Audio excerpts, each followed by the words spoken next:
Bismillahirrahmanirrahim. Assalamualaikum warahmatullahi wabarakatuh. Bismillah. Wassalatu wassalamu ala rasulillah wa ala alihi wa ashabihi wa man walah. Amma ba'd.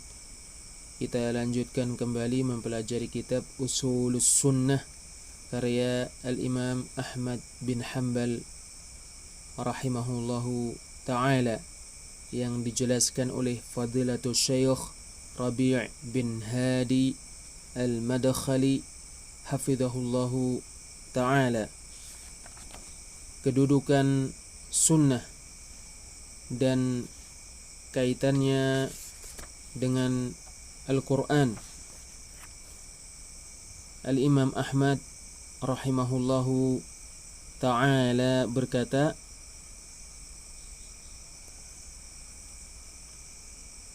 وَالسُّنَّةُ عِنْدَنَا آثَارُ رَسُولِ اللَّهِ صَلَّى اللَّهُ عَلَيْهِ وَسَلَّمَ. Sunnah menurut kami adalah peninggalan Rasulullah sallallahu alaihi wasallam. وَالسُّنَّةُ تُفَسِّرُ الْقُرْآنَ. Sunnah mentafsirkan Al-Quran. Wahia dalailul Quran. Dan sunnah adalah hal-hal yang menunjukkan kepada Al-Quran. Walaysa fis sunnati qiyas. Tidak ada di dalam sunnah qiyas. Wala tudrabu lahal amthal. Tidak dibuat untuk sunnah permisalan. Wala tudraku bil uquli walal ahwa. Dan sunnah tidak diketahui dengan akal-akal dan hawa-hawa nafsu. Innama huwa littiba'u wa tarkul hawa. Sesungguhnya yang hanya dilakukan adalah mengikuti sunnah dan meninggalkan hawa nafsu. Al-Imam Ahmad rahimahullahu ta'ala berkata, was-sunnatu عندنا آثار رسول الله sallallahu alaihi wasallam. Sunnah menurut kami adalah peninggalan Rasulullah sallallahu alaihi wasallam. Apa sunnah? Al-Imam Ahmad rahimahullahu ta'ala mengatakan, atharu Rasulillah sallallahu alaihi wasallam. Peninggalan Rasulullah sallallahu alaihi wasallam, yaitu perkataan-perkataannya, perbuatan-perbuatannya, dan ketetapan-ketetapannya. Sunnah adalah perkataan, perbuatan, dan ketetapan Rasulullah sallallahu alaihi wasallam. Di sisi kita ada kitab, dan di sisi kita ada sunnah. Dan sunnah, Allah mewajibkan kita untuk mengikutinya dan berpegang teguh dengannya.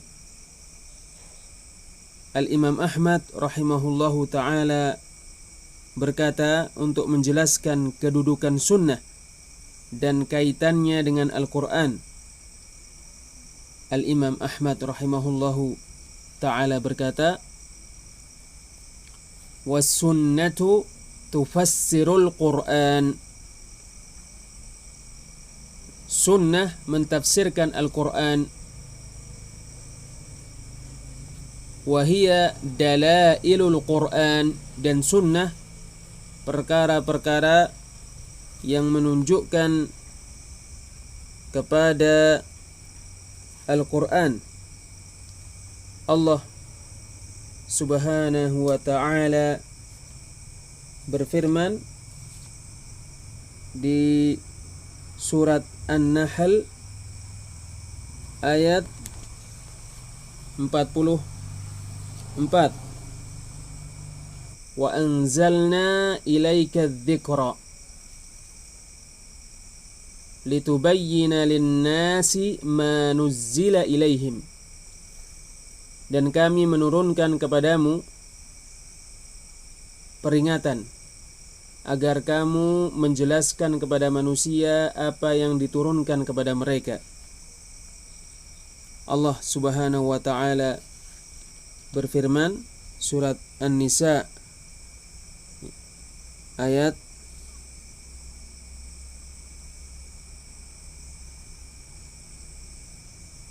59.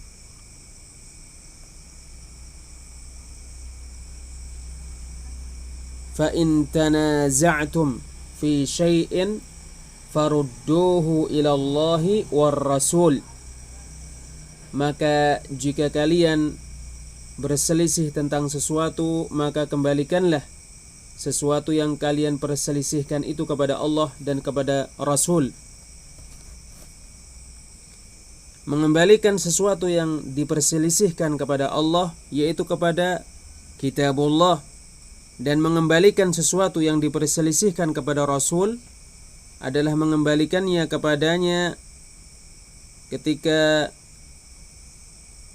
dia hidup, dan mengembalikan kepada sunnahnya setelah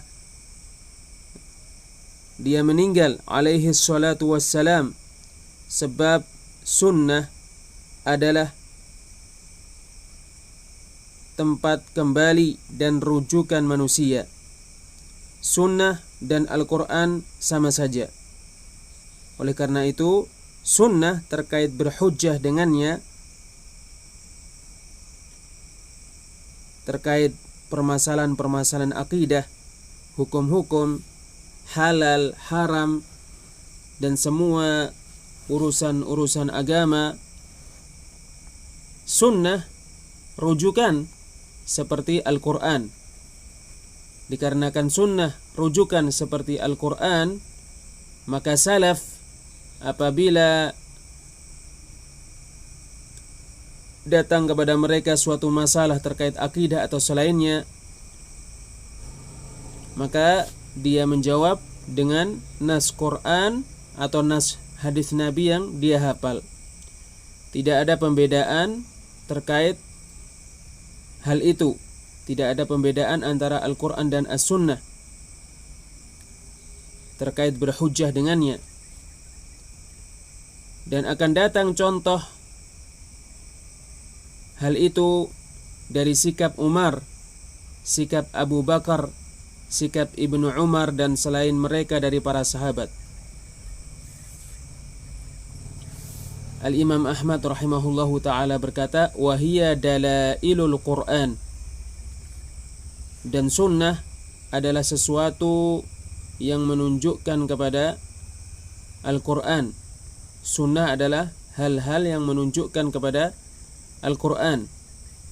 Maka sunnah menjelaskan sesuatu yang global di dalam Al-Quran, memperinci sesuatu yang global di dalam Al-Quran, menjelaskan sesuatu yang tidak jelas di dalam Al-Quran, menjadikan mutlak yang ada di dalam Al-Quran menjadi muqayyad, menjadikan sesuatu yang umum di dalam Al-Quran menjadi khusus, menjelaskan kepada kita salat, waktu-waktunya, bilangan-bilangannya, perincian-perinciannya, apa yang kita baca ketika salat, apa yang kita ucapkan ketika ruku', apa yang kita ucapkan ketika sujud, semua ini berasal dari sunnah. Maka Allah Azza wa Jalla berfirman, wa aqimus salata wa atuz zakah. Dirikanlah salat dan tunaikan zakat. Dan Allah memperbanyak menyebutkan perintah untuk mendirikan sholat dan menunaikan zakat. Sunnah menjelaskan dan memperinci mendirikan sholat dan membayar zakat. Oleh karena itu, sunnah adalah sesuatu yang menunjukkan kepada Al-Quran, hal-hal yang menunjukkan kepada Al-Quran, penjelas-penjelas dan penerang-penerang sesuatu yang mujmal, yang global di dalam Al-Quran, sesuatu yang mujmal di dalam Al-Quran, mengkhususkan sesuatu yang umum di dalam Al-Quran dan mengikat sesuatu yang mutlak di dalam Al-Quran. Maka sunnah adalah tufassirul Quran, mentafsirkan Al-Quran, sebagaimana dikatakan oleh Al-Imam Ahmad rahimahullah. Dan sunnah adalah sebagaimana dikatakan oleh Al-Imam Ahmad rahimahullah, wa hiya dalailul Quran. Dan sunnah sesuatu yang menunjukkan kepada Al-Quran juga, sebagaimana dikatakan oleh Al-Imam Ahmad rahimahullahu ta'ala. Walaysa fi sunnati qiyas, dan tidak ada qiyas di dalam sunnah, yaitu tidak ada qiyas di dalam agama Allah. Apabila datang sungai dari Allah, maka sungai dari akal batal. Jika datang nas, maka tidak ada qiyas. Nas tidak ditentang dengan akal, tidak ditentang dengan qiyas, tidak ditentang dengan pendapat, dan tidak ditentang dengan sesuatu pun. Kita tidak boleh kecuali menerima nas.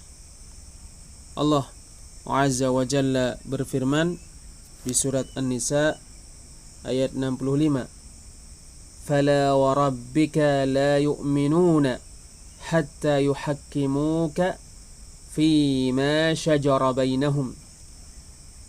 Maka demi Rabbmu, mereka tidak beriman sampai mereka menjadikanmu sebagai pemutus hukuman terkait permasalahan yang mereka perselisihkan.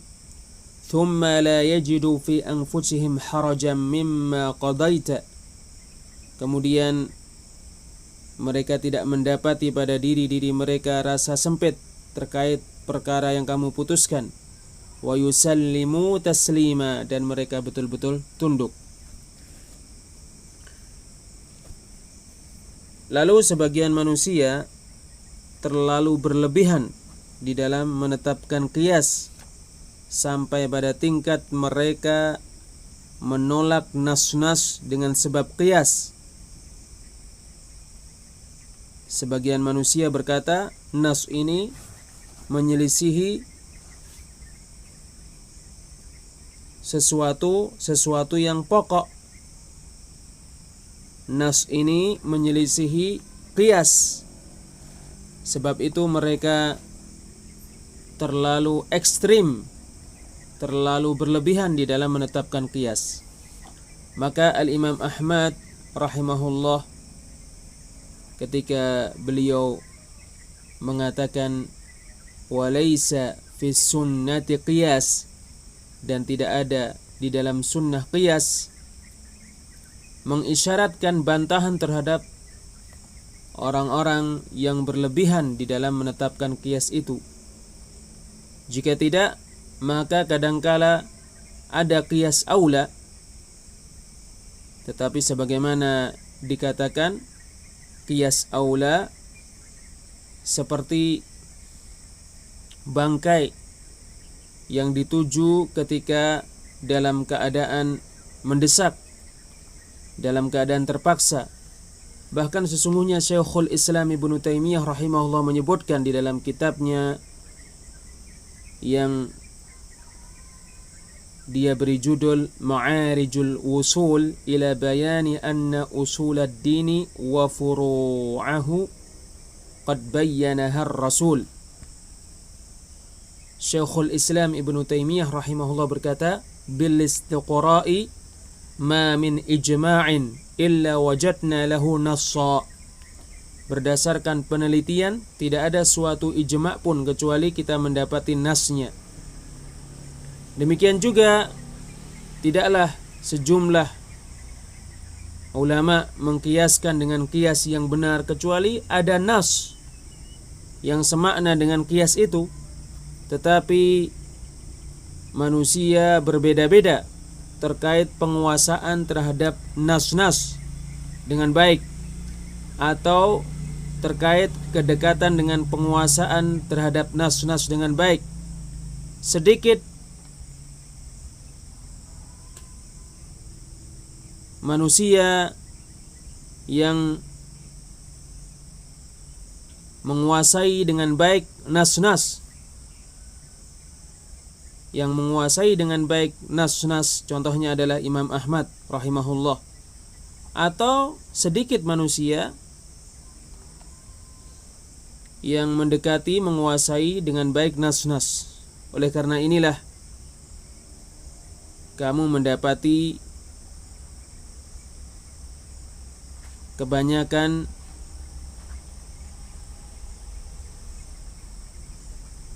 kias-kias yang benar dari para ulama. Allah Subhanahu wa ta'ala memberikan petunjuk kepada mereka menuju kias yang benar. Tetapi seandainya pembelajaran terhadap sunnah diperluas, niscaya sungguh bahwasanya di sana ada nas dari syariat. Sebab Rasul menjelaskan perkara-perkara yang pokok dan perkara-perkara yang cabang, di mana Rasul sallallahu alaihi wasallam tidak meninggalkan sesuatu pun. Allah Azza wa Jalla berfirman di surat Al-An'am ayat 38, Ma farratna fil kitabi min syai'. Tidak ada sesuatu pun yang kami luputkan di dalam Alkitab. Allah Subhanahu wa ta'ala berfirman di surat Al-Maidah ayat 3, Al-yawma akmaltu lakum dinakum.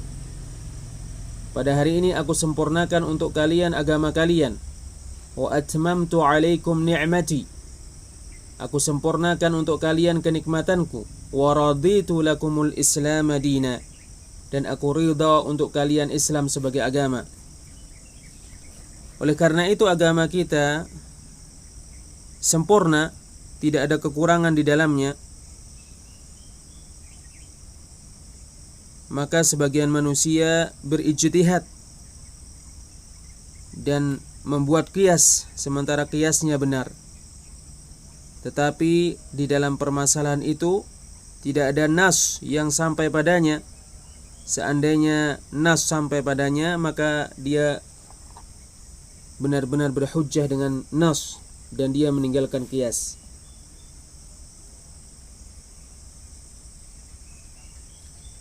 Datang setelah Al-Imam Ahmad rahimahullah dari para ulama yang mempelajari sunnah, dari jami', musnad dan mu'jam, serta selain itu sebagai contoh Ibnu Taimiyah.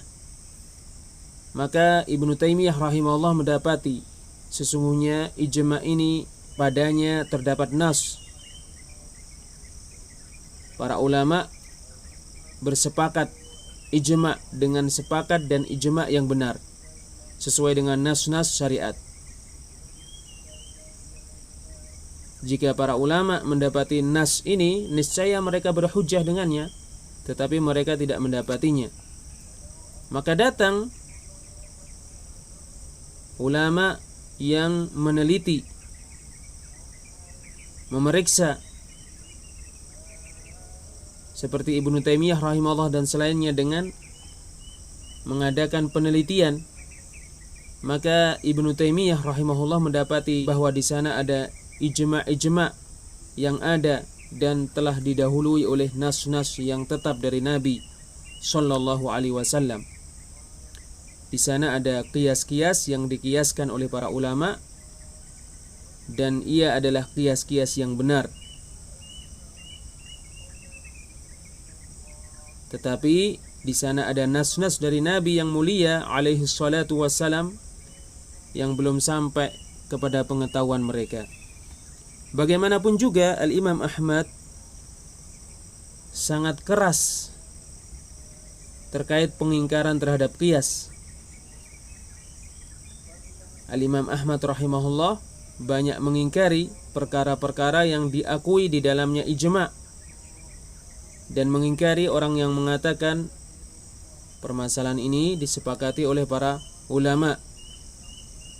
Al-Imam Ahmad rahimahullah berkata, "Tidakkah kamu tahu bahwa di sana ada perselisihan?" Maka hendaknya dia mengatakan, "Saya tidak mengetahui perbedaan terkait suatu permasalahan ini." Dan janganlah dia mengatakan ulama ijma' sepakat terhadap permasalahan ini. Al-Imam Ahmad rahimahullah seperti lainnya berpendapat bahwa yang paling hati-hati hendaknya dia mengatakan, "Saya tidak mengetahui perbedaan." Sebab kadangkala di sana ada perselisihan yang tidak sampai padanya dan tidak dia ketahui. Al-Imam Ahmad rahimahullahu ta'ala berkata, "Wala tudrabu lahal amthal." Dan tidak dibuat permisalan-permisalan untuk sunnah. Apabila datang kepadamu nas, maka terimalah. Allah Azza wa Jalla berfirman di surat An-Nisa ayat 65, "Fala wa rabbika," maka demi Rabbmu, "la yu'minuna," mereka tidak beriman, "hatta yuhakkimuka fima syajara bainahum," sampai mereka menjadikanmu sebagai pemutus hukum, pemutus keputusan terkait permasalahan yang mereka perselisihkan.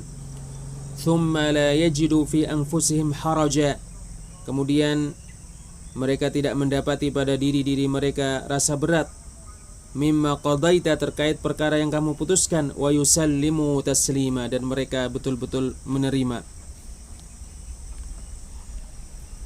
Apabila ada seseorang yang mendatangkan kepadamu nas yang tetap, yang sahih atau yang hasan, jangan kamu mengatakan demi Allah, yaitu kamu membuat permisalan-permisalan. Ini dikatakan oleh Abu Hurairah sebagaimana di Muqaddimah Ibnu Majah, yaitu Abu Hurairah berkata, "Ala man akala ma massathu an-narul wudu'." Orang yang memakan sesuatu yang disentuh oleh api, maka dia harus wudu.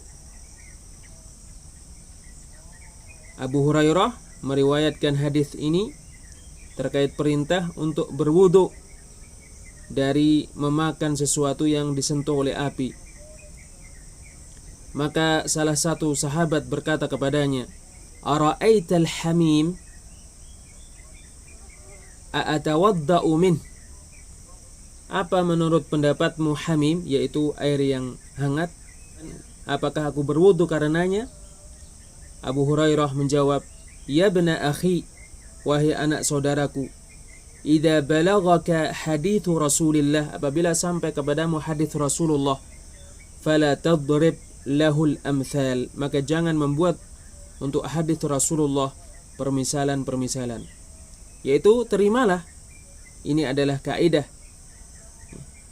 Mudah-mudahan Allah memberkahi kalian.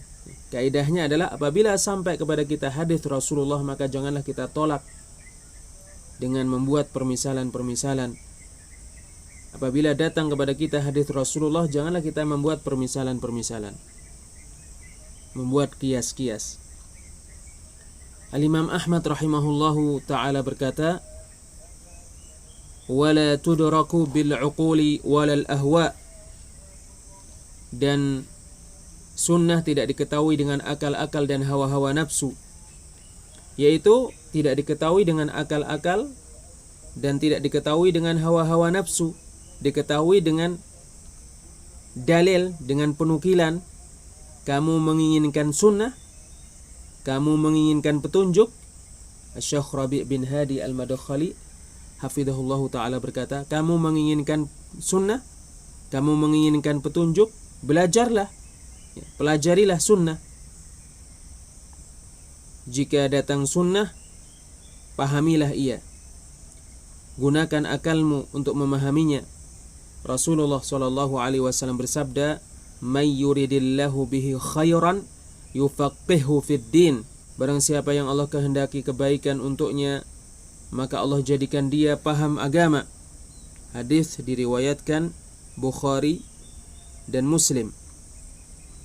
Adapun memahami sunnah dengan tanpa nas-nas dan dengan tanpa sunnah, dan kamu ingin berkata terkait agama Allah, maka ini termasuk berkata kepada Allah dengan tanpa ilmu. Allah Azza wa Jalla berfirman di surat Al-A'raf ayat 33, "Qul innama harrama rabbiyal fawahisha ma dhahara minha wa ma batana wal ithma wal baghya bighairil haqqi wa an tusyriku billahi ma lam yunazzil bihi sultana wa an taqulu 'ala Allahi ma la ta'lamun." Katakanlah, sesungguhnya tidak lain Rabbku mengharamkan perbuatan-perbuatan yang keji, yang nampak darinya dan yang tersembunyi darinya, mengharamkan dosa, mengharamkan perbuatan melewati batas dengan tanpa kebenaran, mengharamkan kalian menyekutukan Allah yang Allah tidak menurunkan hujjah terkait berbuat syirik kepadanya, dan mengharamkan kalian mengatakan kepada Allah sesuatu yang tidak kalian ketahui. Syekh Rabi' bin Hadi Al-Madkhali, beliau berkata, maka seorang muslim wajib berhenti pada dalil terkait akidah, terkait ibadah, terkait halal dan terkait haram. Adapun terkait perkara-perkara dunia, maka berijtihadlah. Rasulullah SAW bersabda, "Antum a'lamu bi amri dunyakum." Kalian lebih mengetahui perkara dunia kalian. Antum a'lamu bi amri dunyakum. Kalian lebih mengetahui perkara dunia kalian. Hadis ini diriwayatkan Muslim.